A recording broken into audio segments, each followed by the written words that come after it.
the last public appearance Emanuel ever made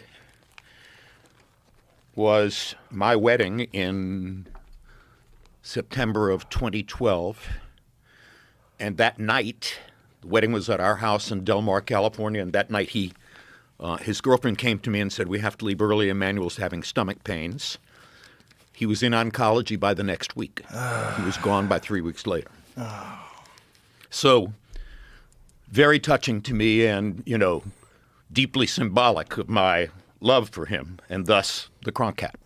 Yeah, what a classic Jim. And he was one of the first guys to realize, like, if you crank the heat up, it actually gives guys better conditioning. He realized a lot of things. Yes.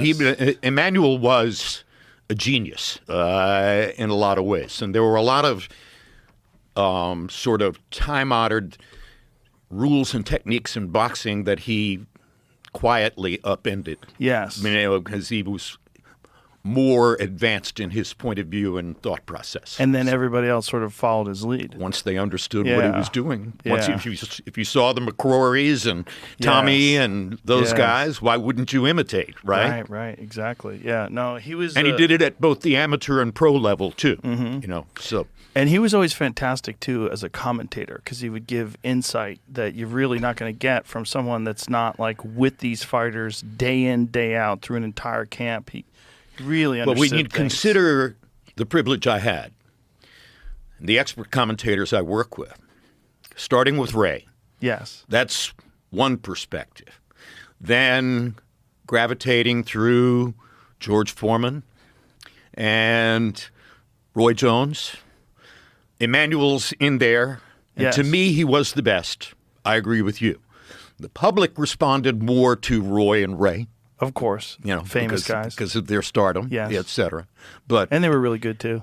and they were good. But Emanuel taught me more, because Interesting. he was totally well-rounded Yeah. as a human being as well as a boxing trainer. I was very pleased to hear you back on the microphone for that Times Square event.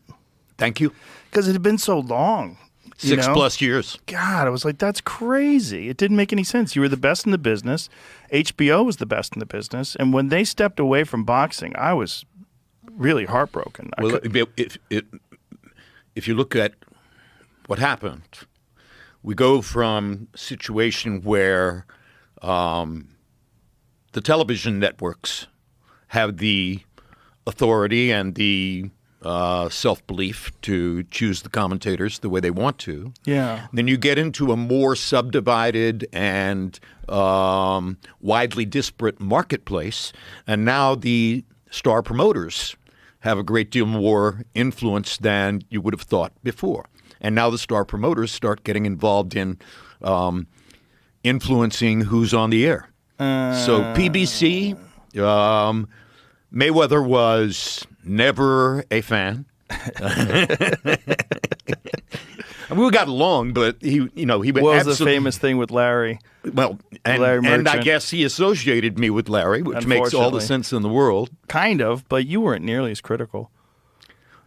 I was just the blow-by-blow guy. Right. I'm not an expert commentator. Right, So right. I tried very hard, not always easy, but I tried very hard never to go over the line into doing what the experts were supposed to do. Right. No, you were excellent at that. It didn't make any sense to me that, and Kellerman, he's also excellent. That's another guy we should And now bring he's up. back.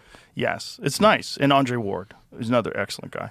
Totally. It just, the good thing about boxing was that HBO was completely independent from these promoters. And the so- bad thing about boxing is that the fighters don't get paid as much on the undercard fights and don't get paid as much coming up, as is the case in the more broadly organized UFC universe, right? Yeah, there is a difference. Yeah, there's a giant difference in the undercard pay. But I learned that from Joe Rogan. Yeah. Well, the UFC treats the entire card as an enormous event. So they have elite fighters fight in the entire card. It's not top heavy. Like one of the problems with boxing is you would just say, when's the main event? When is Canelo fighting? And you didn't, the other stuff is just nonsense. Whereas the UFC, you look at it like, oh, look who's fighting first fight of pay-per-view. There's 5 fights on pay-per-view. First fight of pay-per-view is a banger. And the seats are packed and everybody's excited to see it. Whereas everybody starts shuffling in about 20 minutes before Canelo fights in one of these big boxing events. That, I think, is kind of unfortunate. You know, I totally agree. And a little bit short-sighted. And I accede to your point of view because, and I've made this point before, I'm not a UFC expert. Any comment I make about UFC is atmospheric, but it's not expertly informed. I didn't have the bandwidth for that. I was trying to be knowledgeable about every single tributary and every single meaningless pocket in the boxing world. And that's a lot. That's a lot. It's a lot to follow. You know, it took time. And frankly, I decided it would be distracting to me to try to keep up with 2 combat sports at once. Right. This is the one where I make my living. This is the one where the audience identifies me. This is the one that's on HBO. Yes. And I know that Dana in particular is said by some to have been quite upset that he had a deal with HBO and the deal with HBO went away. If that's the case, and I don't know, I'm very sorry to hear it, because I think it would have been good for both if UFC had been on HBO. I think so as well. I mean, HBO at that time was the premier network for combat sports. The work that you guys had done in boxing was the top of the food chain. It was the best. Well, Larry Merchant, Ray Leonard, George Foreman, Roy Jones, it's also the Emanuel production. Stewart. Everything was on point. It was just so well honed. Good production. Yes, it was just a well polished machine. One of the issues is they wanted to replace the commentators. HBO did. Oh, they did? Yeah, so if we came over there, I wouldn't go over there as well. So, Oh, really? Yeah, because HBO was always about their own producer autonomy. Yes. You So know, they wanted to have we control. don't want anybody telling us what to do. Exactly. Right. Yeah. The problem with that is in mixed martial arts, there's a very small pool of people who have a deep understanding of the entire history of the sport. Yep. And you can't just hire a regular sports guy to take that part. They're not going to be able to get it. Well, going back to the developmental stages, and I try very hard not to use the word unique. It's massively overused in American society. Sports media have beaten it to death. It means only one like this on the whole planet. But you were unique in those days because you had the full knowledge of UFC, and you also knew some stuff about boxing. So I think you were not just unusual, but unique. Well, all I was doing was just following my interests, and I've always been a huge boxing fan. From the time I was a child. Can you remember what your first fight was? The first fight I watched, my parents watched it, which was crazy because my parents were hippies. And they were really interested in Ali's rematch with Leon Spinks. Because New Orleans. Yep. When Leon had beat Muhammad Ali. Because Muhammad Ali was a cultural icon as much as he was a sports figure. Oh, yeah. And I mean, like, multiply that by 100, to get to where he was. He was very, very unique. And his opposition to the Vietnam War made him a hero to many Americans. Well, I always say he was my childhood hero, and he was my childhood hero as Cassius Clay.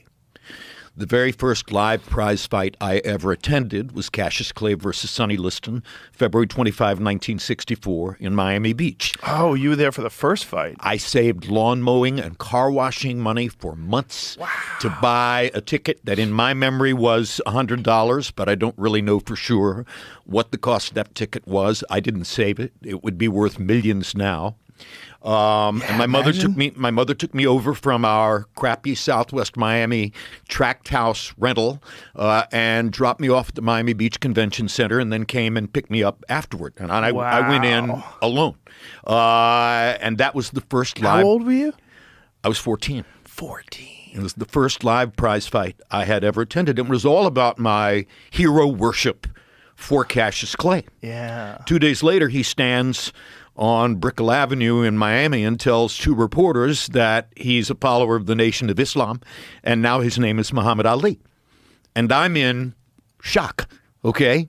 What do you mean? I mean, you're Cassius Clay. You can't. Right. And so nowadays I say the lesson he taught me then was a man's identity is his own. Yes. And it does not matter how much I love him or cherish him or feel connected to him. He has the right to say who he is. I mean, back in those days, Islam? Right. What is that? Right. You know, I had no clue. But, you know, he got over with me on that when I understood it was his right. Then he taught me my stance on the Vietnam War. My mother was double widow of two United States military heroes.